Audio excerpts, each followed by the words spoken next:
It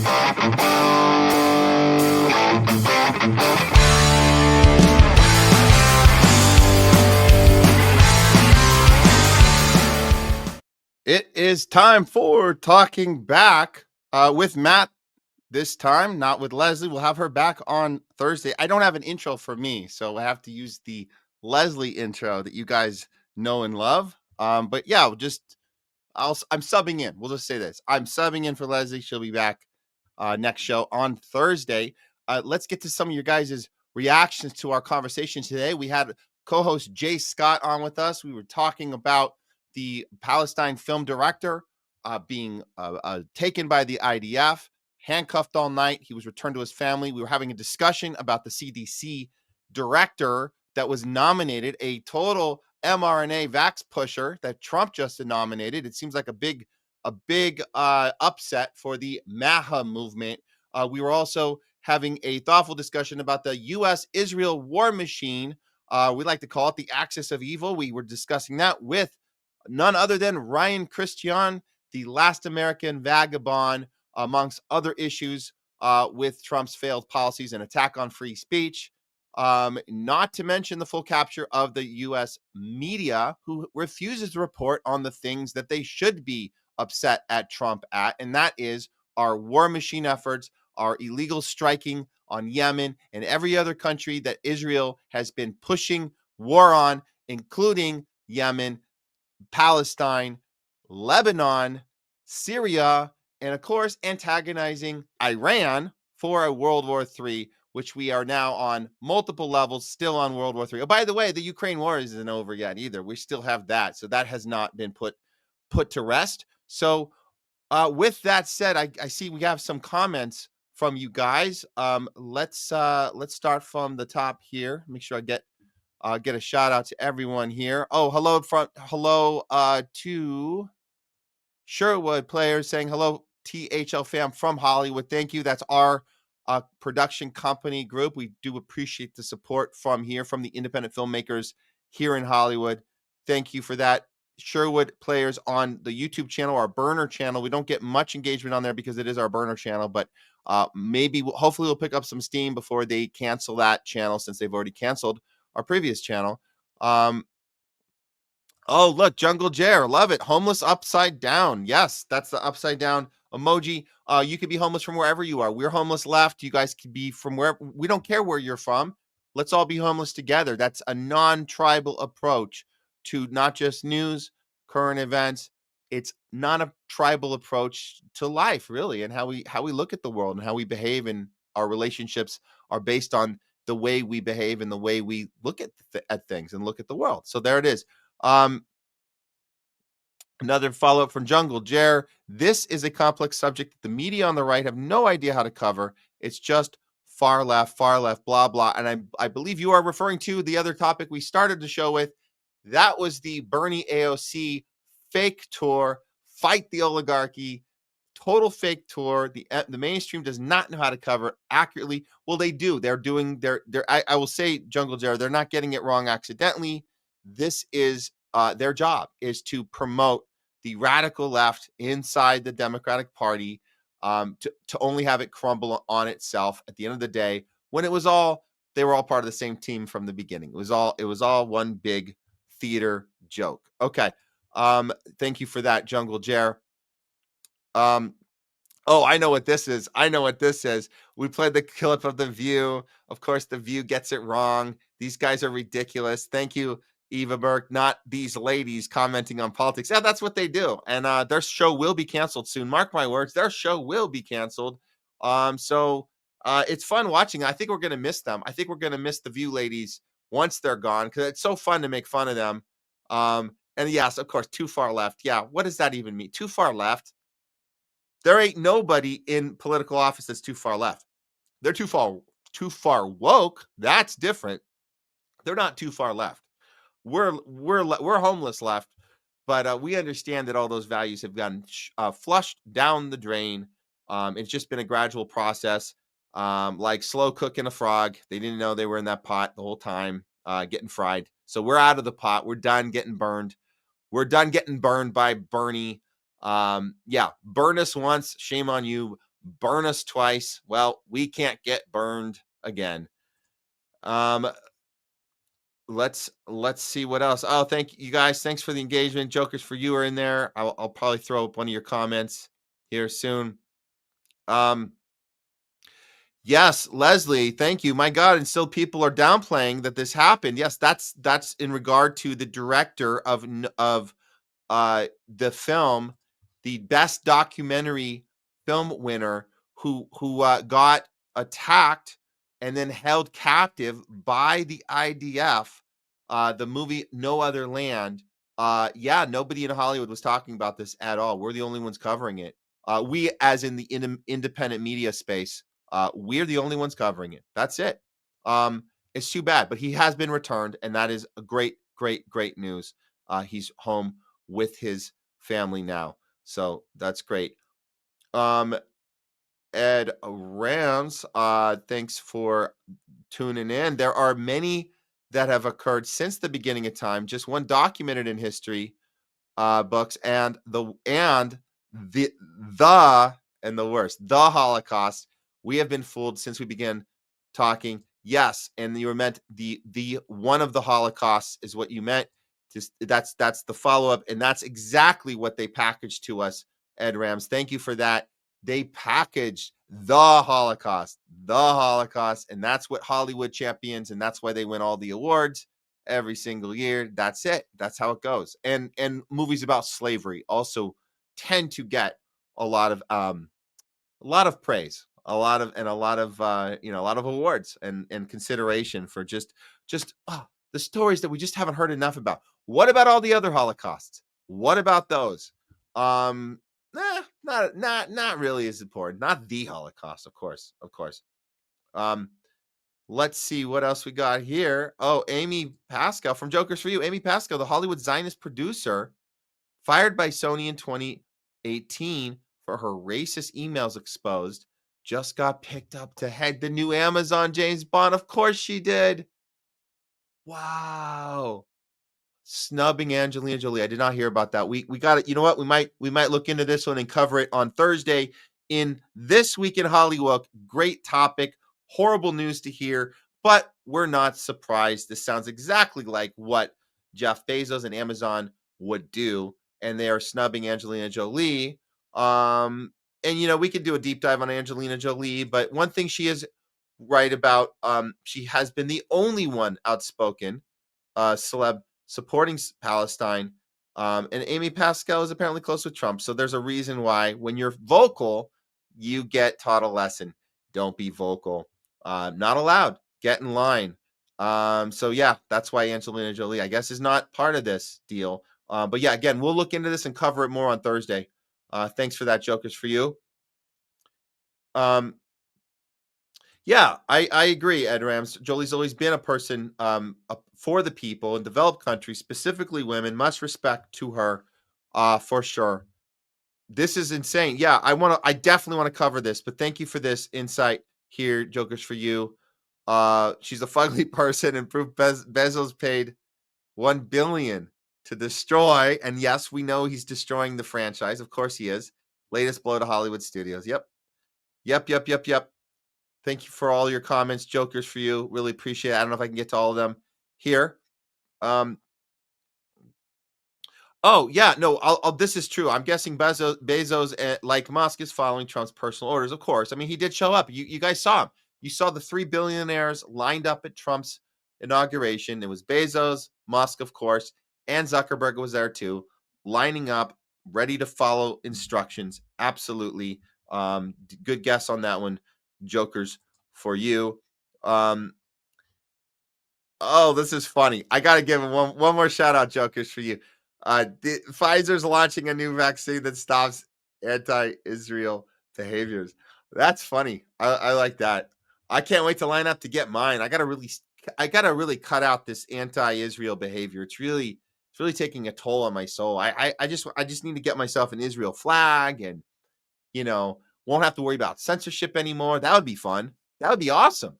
We should just do that. Get the shot.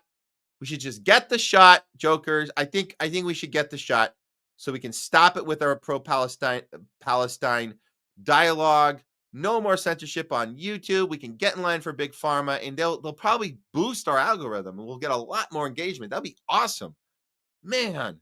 I'm gonna highly consider that. I'm gonna highly consider that. Just because I'm just sick of the shadow banning. It's hard. It's hard fighting the empire, guys. It's hard. It's hard work. It's really hard work. Presidenting is hard work. You guys remember that one? Thank you, Manimus, for tuning in. Even Trump's great grandfather was running a whorehouse in the Klondike. That's how they made their money. Thank you for that, Manimus. Yeah, and of course, yes, people like Gal Gadot will feel nothing seeing this. We have new information on Gal Gadot. Thank you, all sentient beings. Thank you for always tuning in with us. Gal Gadot, we covered her last week. We put her on the Hollywood segment because she was getting that star on Hollywood Boulevard. The movie tanked, as you guys know. The Snow White movie tanked, completely tanked. Good riddance to Disney for that. But we found out another piece of information about Gal Gadot. We knew she was part of the IDF. We knew she showed off with her pictures with her gun and all that stuff. We know about all that. The part that we didn't have the details on was when she was deployed. So we found out that she, and I wish I had this information when we did the thing because I wanted to get this accurate, but we have it now. She was deployed in 2006 when the IDF was put in Lebanon to attack, murder, kill, steal, and occupy in Lebanon. So we know pretty certainly we can say that Gal Gadot murdered innocent people and probably children included in Lebanon in 2006. Yes, that's right. Wonder Woman murdered civilians, children, women, in Lebanon in 2006, and then later she was crowned with the Wonder Woman crown and embraced by Disney and Marvel and Disney and the Snow White franchise. And it's not going to be a franchise because the movie tanked, and I think people are tired of this crap, and they're tired of. By the way, they're tired of bad acting because she ain't that good. Her best moments as Wonder Woman is when her mouth is effing shut and she's not talking. That's it. That's all she can do. But just get off our screens. We're done. We're done with you, Gal Gadot, murdering children in Lebanon. Yeah, way to go, you piece of shit, Gal Gadot. I don't like to swear too much on the show these days. I try to walk it back, but sometimes I gotta let one out. Okay. Um, Jokers, yes, you point out about Goldberg. This is during our conversation with Ryan Christian. We were talking about Pete Hegseth and letting out this chat, which implicates the war machine, the Israel-U.S. war machine, Goldberg, who they're calling on MSNBC an American hero for an American. I guess the word is American patriot for getting this information out to the public because it's important we know that Pete Hegseth has compromised our national security. No, Goldberg is not an American patriot.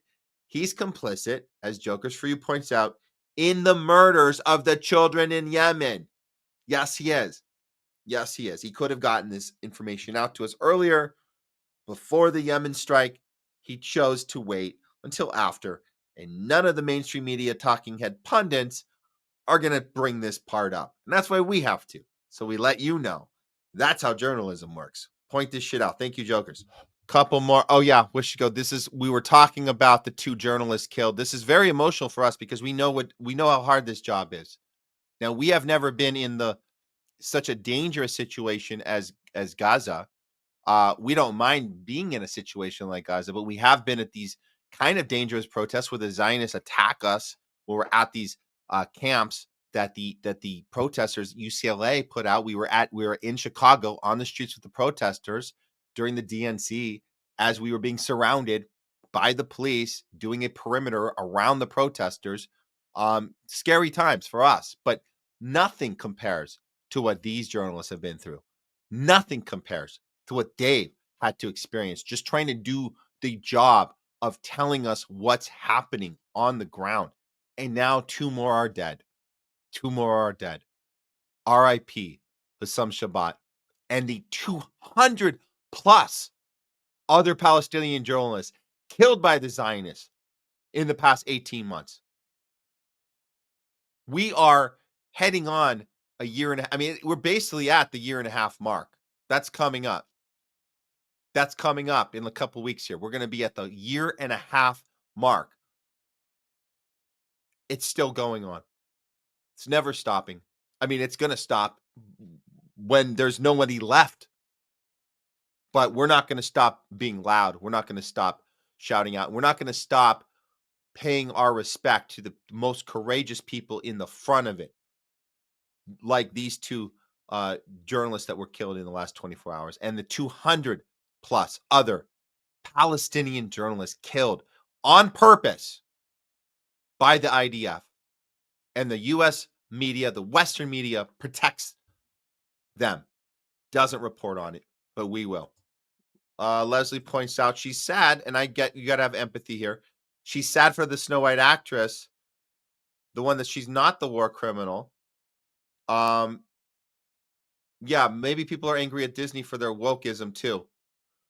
Personally, I hope it tanked because of Gal Gadot. Now, okay, there are many reasons why the movie tanked. Let's talk about them. Gal Gadot is one of the reasons. Unfortunately, another reason is the other lead actress. She's kind of got the woke virus. She has tweeted out really just kind of stupid things about Trump, but not about Trump. She actually, and Leslie, I don't know if you know this, but she does a lot of punching down at Trump voters. She calls them names.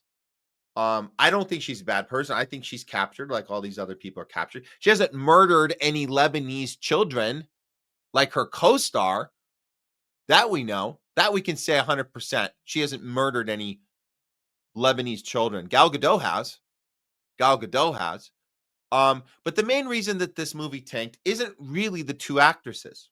The main reason this movie tanked is that the audiences are sick and tired of Disney screwing them over with these stupid remakes that make no sense. That cut, by the way, they cut out all the dwarfs. Peter Dinklage said, "Get rid of the dwarfs," so there's no dwarf actors. The story is told wrong. It's not the way. It's not they always go against the canon. You guys know the word canon. It's there's a canon to these brands, these story brands with these characters, and Disney always likes to screw with them. And Disney in general just looks pretty bad these days. The way they are buying all these franchises, they destroyed the Star Wars franchise. They're in process of destroying James Bond. Gal Gadot is a bad actress too. I forgot to put that in. So yeah, that's also on top of the protest against Israel in the apartheid state. She's also a bad actress. There's a lot of things wrong with this film. Everything kind of aligned for this film to do as bad as it did, but they're all reasons. And yes, we can have empathy for the other actress, but at the end of the day, she's also captured. And she's doing the same old punching down at Trump voters. F you. She's done it. Guys can look it up. She's done it. It's kind of embarrassing, but at least she didn't kill any Lebanese babies. All sent into being. It's just a follow up on the dwarfs thing. Yes, Peter Dinklage did some stupid because he's the one. I don't know what we call the politically correct. You call him a little person. I believe is the correct term. We know how famous he is. He's basically an A-list actor after Game of Thrones and X-Men and all the other stuff he's been able to do. But yeah, he didn't have any regard for his fellow actor who's looking for work. How many roles are there for little people? Huh? Not much. But he made some stupid comment about how we have to stop exploiting the dwarfs in the story, and we don't want to have actors exploited in those roles anymore. So Disney listened to him. Well, he's made them a lot of money. They listened to Peter Dinklage. He's made them a ton of money for the X-Men franchise and other stuff. So they listened to him, and they didn't cast any actors, and they went all CGI on the dwarfs. That's what they did. So yeah, seven little people, dwarf actors are out of work because of Peter Dinklage. So that's what happens. Joke is for you. Yes, indeed. Hollywood is still one of the most important industries for the CIA. That's where they get all their storytelling tactics from. That's where they get all their training from. That's where they get all their story ideas and how to produce films. And when I say produce films, I mean produce their short stories that they present to the media, and all of their scripted material comes from Hollywood. They love Hollywood. And then Hollywood makes movies and protects them in their films. It's a nice circular relationship between Hollywood and Washington, D.C. and the CIA. It's very nice. They all get along very well. And they all learn from each other. What can we do? What can Hollywood do to be better politicians? What can politicians do to be better actors? And that's how it works. And the CIA basically is Hollywood. They're all captured. We call the talent agency, our little inside joke here is CAA, the biggest talent agency. It's Creative Artist Agency, the Creative Artist Agency, CAA. We like to call it CIAA. Little joke here at the Homeless Line. Okay. That'll do it for Talking Back with Matt.